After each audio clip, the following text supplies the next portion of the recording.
इस वीडियो में देखेंगे दोस्तों जीएसटी रजिस्ट्रेशन का कंप्लीट प्रोसेस एक जीएसटी लैब में आपके सामने लेकर के दिखाने वाला हूं। चाहे आपको छोटा मोटा बिजनेस करना हो ई कॉमर्स साइट के ऊपर या आपको बड़े स्केल के ऊपर बिजनेस करना हो, ये जो तरीका बताने वाला हूं जीएसटी रजिस्ट्रेशन का, इसमें कोई लिमिट नहीं होने वाला है। एक तो होता है टेम्पोररी जीएसटी का, जिसमें काफी सारे लिमिट रहते हैं। कल को अगर आपका टर्नओवर ज्यादा हो जाता है तो दोबारा से आपको इन झंझटों में पड़ना होगा। तो देखो, थोड़ा सा समय तो जरूर लगता है इस प्रोसेस में, इस जीएसटी रजिस्ट्रेशन में, लेकिन मेरे हिसाब से सबसे बेस्ट है कि आप नॉर्मल वाला अप्लाई करो जो मैं इस वीडियो में दिखाने वाला हूं। इसमें कोई भी कैपिंग नहीं है, कोई भी लिमिटेशन नहीं है, आप अनलिमिटेड सेल वगैरह कर सकते हो। वैसे अगर आप इन सब चक्करों में नहीं पड़ना चाहते हैं, आप चाहते हैं हमें एक बना बनाया जीएसटी रजिस्ट्रेशन चाहिए, तो आप हमसे कांटेक्ट कर सकते हैं, जिसके लिए आप छोटा सा फीस पे करेंगे और हम आपके भी पे जीएसटी रजिस्ट्रेशन करा के देंगे। तो ज्यादा जानकारी के लिए contact detail description pin code दे दिया हूं। फिलहाल बेहतर जानकारी के लिए कंप्यूटर के स्क्रीन के ऊपर चलते हैं और जीएसटी रजिस्ट्रेशन के कंप्लीट प्रोसेस देखते हैं। दोस्तों, आप भी अगर ऑनलाइन घर बैठे खुद से अपना नया जीएसटी अप्लाई करना चाहते हैं, जीएसटी रजिस्ट्रेशन करना चाहते हैं, तो आज का ये वीडियो आपके काफी काम आने वाला है। इस वीडियो के अंदर लाइव मैं आपके सामने एक जीएसटी रजिस्ट्रेशन करके दिखाने वाला हूं। तो चलिए बिना किसी देरी के चलते हैं कंप्यूटर के स्क्रीन के ऊपर और लाइव स्टेप बाय स्टेप देखते हैं जीएसटी रजिस्ट्रेशन का। तो इसके लिए किसी भी ब्राउज़र के गूगल में आपको टाइप करना है gst.gov.in और ये जो पहला वेबसाइट आ रहा है जीएसटी पोर्टल, इसे आपको ओपन कर लेना है और यहाँ पे लॉगिन और रजिस्टर का ऑप्शन दिखता है। पहली बार आपको रजिस्टर के ऊपर क्लिक करना है। वैसे आपके जानकारी के लिए बताना चाहूंगा दोस्तों, अगर आप इन सारे झमेला में नहीं पड़ना चाहते हैं, आप चाहते हैं कि छोटा मोटा हम फीस पे कर दे और हमारा काम हो जाए, तो आप हमसे कॉन्टेक्ट कर सकते हैं दोस्तों। हमारा टीम आपका जीएसटी रजिस्ट्रेशन कंप्लीट करके देंगे। देखिए दोस्तों, यहाँ पे क्या होता है, हम लोग का डेली का काम है, रेगुलर बेसिस पे हमारी टीम ये काम करते रहते हैं, तो उनको पता है कि कहाँ पे क्या फिल करना है या कहाँ पे क्या फिल नहीं करना है, जिस वजह से हमारा जीएसटी एप्लीकेशन रिजेक्ट ना हो या पेंडिंग में ना चला जाए। तो आप हमसे कांटेक्ट कर सकते हैं नया जीएसटी रजिस्ट्रेशन के लिए, जीएसटी फाइलिंग के लिए, फसाई लाइसेंस के लिए, उद्यम सर्टिफिकेट के लिए। तो ज्यादा जानकारी के लिए contact detail description pin code में दे दिया हूं। फिलहाल चलिए अपने पॉइंट पे वापस आते हैं। ये हम आ चुके हैं न्यू रजिस्ट्रेशन पेज के ऊपर। यहाँ पे न्यू रजिस्ट्रेशन सेलेक्ट करेंगे और IMA के अंदर टैक्स पेयर आपको सेलेक्ट कर लेना है। उसके बाद आपको अपना स्टेट सेलेक्ट करना है, जैसे कि मेरा स्टेट है यहाँ पे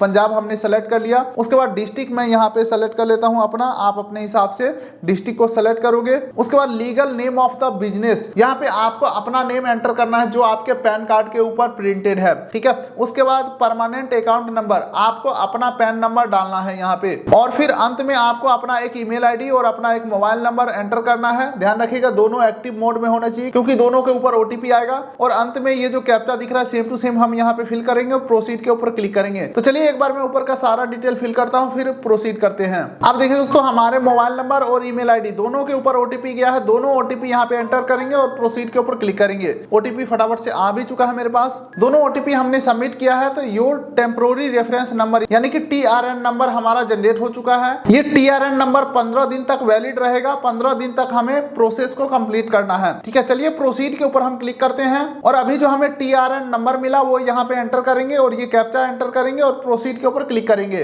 अब दोस्तों फिर से हमारे ईमेल और मोबाइल दोनों के ऊपर ओटीपी गया है। कोई भी एक ओटीपी एंटर करेंगे और प्रोसीड के ऊपर क्लिक करेंगे। अब आप देख सकते हैं दोस्तों, हमारा एप्लीकेशन यहाँ पे सेव हो चुका है। जस्ट मैं एक्शन के ऊपर क्लिक करूंगा और अब देखिए दोस्तों, प्रोफाइल हमारा 0% कंप्लीट है। इसे हमें 100% कंप्लीट करना है। थोड़ा सा हम नीचे स्क्रॉल करते हैं। यहाँ पे अब ट्रेड नेम पूछा जा रहा है, तो जो भी आपको अपना बिजनेस का नेम डालना है वो यहाँ पे आप डाल देंगे। उसके बाद कॉन्स्टिट्यूशन ऑफ बिजनेस आपको सेलेक्ट करना है। तो यहाँ पे दोस्तों मैं प्रोप्राइटरशिप सेलेक्ट करने वाला हूँ अभी। उसके बाद दोस्तों पेज को थोड़ा सा नीचे स्क्रॉल करेंगे। यहाँ पे option for registration under rule 40A, तो इसे मैं नो करने वाला हूँ। हालांकि दोस्तों इस ऑप्शन के माध्यम से 3 दिन के अंदर हमें जीएसटी रजिस्ट्रेशन मिल जाता है, लेकिन दोस्तों इनके बहुत सारे टर्म्स एंड कंडीशन है, जिसके डेप्थ में मैं नहीं जाने वाला हूँ। नॉर्मल हम एक जीएसटी रजिस्ट्रेशन कर रहे हैं जिसमें कोई भी पेचीदा टर्म्स एंड कंडीशन नहीं रहने वाले हैं, ठीक है। तो यहाँ पे हमने नो कर दिया है। अब यहाँ पे रीजन टू ऑब्टेन रजिस्ट्रेशन, तो यहाँ पे बहुत सारे ऑप्शन आ रहा है, जैसे कि आप ई कॉमर्स में काम चालू करना चाहते हैं तो ई कॉमर्स ऑपरेटर सेलेक्ट कर सकते हैं, या आपका जो थ्रेशोल्ड लिमिट है यानी कि जीएसटी रजिस्ट्रेशन के लिए जो टर्नओवर लिमिट रखे गए हैं उस लिमिट को नॉर्मली क्रॉस कर रहे हैं तो आप इसे सेलेक्ट कर सकते हैं पहले ऑप्शन को। तो यहाँ पे अगर आपके मन में कोई सूटेबल रीजन आ रहा है तो वो सेलेक्ट कर सकते हैं। अदरवाइज यहाँ पे आप बिना किसी टेंशन के वॉलंटरी बेसिस आप सेलेक्ट कर सकते हैं, यानी कि मैं अपने मन से जीएसटी रजिस्ट्रेशन कर रहा हूँ। अब यहाँ पे डेट ऑफ कमर्समेंट ऑफ बिजनेस, तो यहाँ पे आपको डालना है कि आपने बिजनेस कब स्टार्ट किया था, बिजनेस का स्टार्टिंग डेट कब का है। तो अगर आपको पिछला डेट को याद है तो सेलेक्ट कर सकते हैं, अदरवाइज आज का भी डेट आप सेलेक्ट कर सकते हैं। अब चलिए नीचे स्क्रॉल करते हैं तो इंडिकेट एग्जिस्टिंग रजिस्ट्रेशन का ऑप्शन आ रहा है। दोस्तों ये चीजें ऑप्शनल है। अगर आपके पास कोई अदर सर्टिफिकेट वगैरह है, जैसे कि एमएसएमई रजिस्ट्रेशन सर्टिफिकेट है या कोई और जीएसटी रजिस्ट्रेशन है आपके पास, तो वो सारे डिटेल आप यहाँ पे ऐड कर सकते हो। लेकिन मैं यहाँ पे कुछ भी ऐड नहीं करने वाला हूँ। वैसे अगर आप कुछ ऐड करते हो तो नीचे अपलोड डॉक्यूमेंट का भी ऑप्शन है, उसका प्रूफ आपको अपलोड करना होगा। तो मैं यहाँ पे इसे ब्लैंक छोड़ देता हूँ और सेव एंड कंटिन्यू के ऊपर मैं क्लिक करता हूँ। अब देखिए दोस्तों 11% प्रोफाइल कंप्लीट हो गया है। प्रमोटर एंड पार्टनर डिटेल के ऊपर मैं आ चुका हूँ। उसके बाद पर्सनल इन्फॉर्मेशन के अंदर नेम ऑफ पर्सन के अंदर आपका फर्स्ट नेम और लास्ट नेम आ जाएगा। जो पैन कार्ड के ऊपर नाम है, जो अपने होम पेज के ऊपर डाला था, वो ऑटोमेटिक आ जाएगा। अब यहाँ पे नेम ऑफ फादर, आपको अपने पिता का नाम यहाँ पे एंटर करना है, first name, middle name, last name, ठीक है। उसके बाद आपको अपना डेट ऑफ बर्थ एंटर करना है, mobile number, email ID enter करना है, जेंडर आपको सेलेक्ट करना है और फिर नीचे स्क्रॉल करोगे तो आइडेंटिटी इन्फॉर्मेशन के अंदर डेजिग्नेशन के अंदर यहाँ पे आपको प्रोप्राइटर डाल देना है। डायरेक्टर अगर आप हैं तो डायरेक्टर का डीड बनता है, उसका DIN नंबर मिलता है, तो वो चीजें आप यहाँ पे डाल सकते हैं। तो यहाँ पे मैं डायरेक्टर का कोई डिटेल नहीं डालने वाला हूँ, यहाँ पे मैं प्रोप्राइटर डाल देता हूँ। उसके बाद आपका पैन नंबर ऑटोमेटिक आ चुका है। बाकी थोड़ा सा नीचे स्क्रॉल करोगे तो मैप के ऊपर आपको अपना बिजनेस पैलेस को लोकेट कर लेना है। जैसे ही हमने अपना लोकेशन पिन किया तो हमारा country, pin code, state, district, road, locality सारा कुछ आ चुका है यहाँ पे। अगर आपको अपने बिजनेस एड्रेस में कुछ भी मॉडिफाई करना है तो यहाँ पे आप अपने हिसाब से एड्रेस को फिल कर सकते हैं। प्रॉपर आपको अपना बिजनेस एड्रेस फिल कर लेना है, मैप के ऊपर नहीं जाना है। फ्लोर नंबर, हाउस नंबर, जो चीजें हैं वो मैप से नहीं कैच हो पाता उतना, तो कुल मिलाकर के आपको अपना यहाँ पे एड्रेस वगैरह फिल कर लेना है। अब उसके बाद दोस्तों यहाँ पे अपलोड डॉक्यूमेंट के अंदर आपको अपना फोटो अपलोड कर देना है। हाफ फोटो या फुल फोटो आप दे सकते हैं, जो कि आपके जीएसटी सर्टिफिकेट के ऊपर भी प्रिंट होकर के आता है। तो आपको अपना ऊपर का सारा डिटेल फिल करना है और अंत में अपना फोटो को अपलोड कर देना है। चलिए ऊपर का सारा डिटेल डाल दिया हूँ, फोटो भी अपलोड कर दिया हूँ, सेव एंड कंटिन्यू के ऊपर मैं क्लिक करता हूँ। चलिए दोस्तों अब हम आ चुके हैं सेकंड पेज के ऊपर, जहाँ पे ऑथराइज सिग्नेटरी का ऑप्शन आ रहा है। तो यहाँ पे प्राइमरी ऑथराइज सिग्नेटरी को हम टिक कर देंगे। इससे क्या होगा, प्रमोटर का डिटेल ऑटोमेटिक फिल होकर के आ जाएगा। यानी कि प्रोप्राइटर बिजनेस के अंदर सारा करता धरता तो मेन आदमी है जिसका नाम पे पैन कार्ड है, तो वही हम यहाँ पे क्लिक कर रहे हैं ताकि सारा डिटेल यहाँ पे ऑटोमेटिक फिल हो जाए।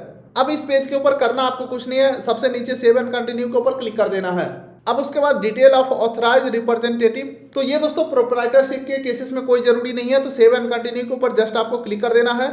चलिए दोस्तों अब हम आ जाते हैं अगला option, principal place of business. अब यहाँ पे काफी इंपॉर्टेंट पॉइंट रहने वाला दोस्तों, जिस लोकेशन के ऊपर आप बिजनेस करोगे उसका डिटेल यहाँ पे प्रॉपर देना है, उसका प्रूफ वगैरह भी हमें यहाँ पे सबमिट करना है। सबसे पहले तो मैप के ऊपर अपना जो बिजनेस पैलेस है उसे लोकेट कर लेना है। जैसे हमने लोकेशन पे लोकेट किया दोस्तों, हमारा pin code, state, district, city, pin code, ward number वगैरह काफी चीजें यहाँ पे लोकेशन के बेसिस पे फिल हो चुका है। लेकिन आपको इसे करना है इग्नोर। आपको मैन्युअली एड्रेस फिल कर लेना है, जो एड्रेस का प्रूफ है आपके पास, जो भी बिजनेस एड्रेस है प्रॉपर यहाँ पे floor number, ward number, house number, जितने भी चीजें हैं प्रूफ के ऊपर, वो सारी चीजें प्रूफ के अकॉर्डिंग यहाँ पे सेम टू सेम फिल कर देना है। चलिए दोस्तों अगला ऑप्शन आता है स्टेट जुडिशन और फिर आता है सेंट्रल जुडिशन।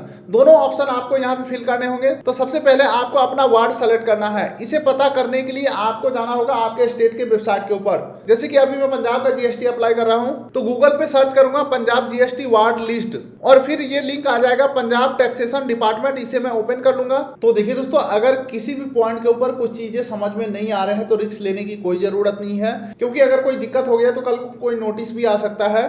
तो आप चाहे तो हमसे कांटेक्ट करके जीएसटी रजिस्ट्रेशन करवा सकते हैं। छोटा सा फीस आपको पे करना होगा और सारे काम हम आपके बिहाफ पे करके देंगे, ठीक है। तो यहाँ पे आपको सेलेक्ट कर लेना है अपने हिसाब से। उसके बाद दोबारा से सेंट्रल जुडिशन सेलेक्ट करेंगे और फिर नीचे स्क्रॉल करते हैं। उसके बाद कॉन्टैक्ट इन्फॉर्मेशन में आपका ईमेल आईडी, मोबाइल नंबर आ ही जाएगा जो आपने होम पेज के ऊपर डाला था। अच्छा, अब नीचे स्क्रॉल करते हैं, nature of proposal of premises. यहाँ पे आपको अपने बिजनेस पैलेस के बारे में कुछ बताना है, जैसे कि आपका अपना है या लीज पे लिया है या रेंट पे लिया है। तो जैसे कि अगर मैं रेंटेड करता हूं तो यहाँ पे दो चीजें अपलोड करने होंगे, रेंट एग्रीमेंट और दूसरा लैंडलॉर्ड का एनओसी। अब अगेन फिर दिक्कत ये जाता है कि लैंडलॉर्ड का एनओसी का फॉर्मेट क्या होगा, तो वो फॉर्मेट हमारे पास होते हैं दोस्तों। अगर आप हमसे जीएसटी रजिस्ट्रेशन करवाते हैं तो हम प्रॉपर आपको एनओसी का फॉर्मेट बना के देते हैं। बस आपको उस पर नोटरी करवाना होता है कचहरी जाकर के, यानी कि कचहरी से जो स्टाम्प लगता है वो आपको करवाना होता है लेटर पेज के ऊपर, ठीक है। तो कुल मिलाकर के आपको ये सेलेक्ट करना है कि आपका बिजनेस पैलेस किस टाइप का है। उसके बाद रिलेटेड सपोर्टिंग डॉक्यूमेंट यहाँ पे आपको अपलोड कर देना है। डॉक्यूमेंट 1 MB के अंदर का होना चाहिए, पीडीएफ या जेपीईजी फॉर्मेट के अंदर होना चाहिए। चलिए दोस्तों, अब अंत में पूछा जा रहा है आपका बिजनेस किस टाइप का है, किस टाइप का लेन देन आप करते हैं, किस टाइप का खरीद बिक्री आप करते हैं। देखिए दोस्तों, मैं हूं यूट्यूबर, तो मैं अपना जीएसटी रजिस्ट्रेशन करना चाहता हूं, तो यहाँ पे आएगा सप्लायर ऑफ सर्विस। हम सर्विस सेल करते हैं, हम कोई गुड्स यानी कि फिजिकल सामान कोई बेचते नहीं है, हम सर्विस सेल करते हैं। तो यहाँ पे सप्लाई ऑफ सर्विस सेलेक्ट करेंगे।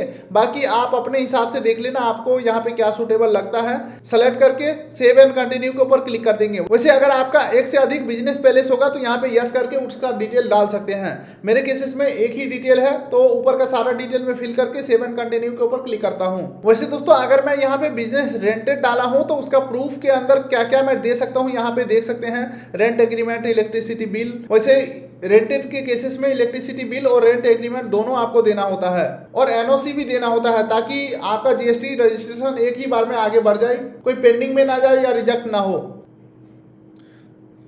तो यहाँ पे डॉक्यूमेंट का नाम सेलेक्ट करके और यहाँ पे अपलोड कर देना है, और सेव एंड कंटिन्यू के ऊपर मैं क्लिक करता हूँ। अब दोस्तों अगला आ जाता है detail additional place of your business. तो यहाँ पे हमारा कोई एडिशनल प्लेस नहीं है, तो कंटिन्यू के ऊपर क्लिक करके मैं जस्ट आगे बढ़ जाऊंगा। अब यहाँ पे दोस्तों HSN कोड फाइंड करके एंटर करना है। लगभग 5 HSN कोड आप यहाँ पे एंटर कर सकते हो जो आपके बिजनेस से रिलेटेड होगा, यानी कि जिस भी कैटेगरी का आप सेल करने वाले हो प्रोडक्ट या सर्विसेज, उसका HSN कोड यहाँ पे आपको बताना होगा। तो वैसे दोस्तों यहाँ पे ध्यान रखिएगा, गुड्स का अलग से लिस्ट है और सर्विसेज का अलग से लिस्ट है। तो हमारा बिजनेस सर्विसेज के अंदर आ रहा है, तो सर्विसेज को सेलेक्ट करूंगा। अब हम अपना HSN कोड डालेंगे। ये आ गया दोस्तों एडवर्टाइजिंग सर्विसेज, और सेव एंड कंटिन्यू के ऊपर हम क्लिक करेंगे। उसके बाद स्टेट स्पेसिफिक इंफॉर्मेशन, इसे हम स्किप करने वाले हैं। सेव एंड कंटिन्यू के ऊपर हम क्लिक करेंगे। अब उसके बाद दोस्तों ऑलमोस्ट हम लास्ट पेज के ऊपर आ चुके हैं। आधार ऑथेंटिकेशन, यहाँ पे आपको यस कर देना है। नीचे स्क्रॉल करेंगे, आपका डिटेल ऑटोमेटिक सेलेक्ट रहेगा, कुछ भी नहीं करना है, बस सेव एंड कंटिन्यू के ऊपर क्लिक करना है। एक वार्निंग आएगा, सिंपली इसे ओके कर देना है। अब नीचे स्क्रॉल करेंगे, वेरिफिकेशन में टर्म्स एंड कंडीशन यहाँ पे एग्री करेंगे। नेम ऑफ ऑथराइज सिग्नेचरी के ऊपर क्लिक करेंगे, और आपका नेम पैन नंबर आ जाएगा, इसे आप सेलेक्ट करेंगे। पहले इसके अंदर आपको अपना डिस्ट्रिक्ट का नेम डाल देना है। उसके बाद दोस्तों सबमिट विद ईबीसी के ऊपर आप क्लिक करेंगे, और आपके ईमेल और मोबाइल दोनों के ऊपर एक ईबीसी कोड गया होगा। उस ईबीसी कोड को यहाँ पे एंटर करेंगे और वैलिडेट ओटीपी के ऊपर क्लिक करेंगे। और जैसे ही आप ईबीसी कोड को सबमिट करते हैं, आपका जो टेम्पोररी एप्लीकेशन नंबर था वो सबमिट हो जाते हैं, प्रॉपर आपका जो एप्लीकेशन है सबमिट हो जाता है। लेकिन दोस्तों बात यहाँ पे खत्म नहीं होता, प्रोसेस कंप्लीट होता नहीं है। यहाँ पे 10 से 15 मिनट बाद आपके मोबाइल और ईमेल आईडी दोनों के ऊपर आधार ऑथेंटिकेशन का हाइपर लिंक आता है। उस लिंक के ऊपर क्लिक करके आधार नंबर और आधार ओटीपी एंटर करके सबमिट करना होता है, तब जाकर के जो आपका एप्लीकेशन है आपके तरफ से सक्सेसफुली सबमिट हो जाते हैं। जैसे ही एक बार सबमिट होता है दोस्तों, उसके बाद जाता है डिपार्टमेंट के पास। अब डिपार्टमेंट के ऊपर डिपेंड करता है कि वो फिजिकल वेरिफिकेशन के लिए आपके बिजनेस पैलेस के ऊपर आएंगे या फोन कॉल के ऊपर कंफर्म कर देंगे, या फिर वो ना आएंगे ना फोन करेंगे और जीएसटी इशू कर देंगे। ये डिपार्टमेंट के ऊपर डिपेंड करता है। बाकी दोस्तों अंत में यही कहूंगा, अगर आपको सारा चीज 100% समझ में आया है तो खुद से अप्लाई करिए, अदरवाइज कोई दिक्कत वाली बात नहीं है। छोटा सा फीस पे करके आप हमसे जीएसटी रजिस्ट्रेशन करवा सकते हैं। देखिए, फर्स्ट टाइम ट्यूटोरियल देख करके कोई काम खुद से करना या एक्सपीरियंस लोगों से सेम उसी काम को कराना काफी ज्यादा फर्क हो जाता है। खैर, वीडियो को ज्यादा हम लंबा नहीं खींचेंगे, contact detail description pin code दे दिया हूं। उम्मीद करता हूं वीडियो आपको अच्छा लगा। वीडियो कर दिए लाइक, चैनल कर दिए सब्सक्राइब, ताकि मिलेंगे ऐसे किसी अगले वीडियो में। तब तक के लिए नमस्कार।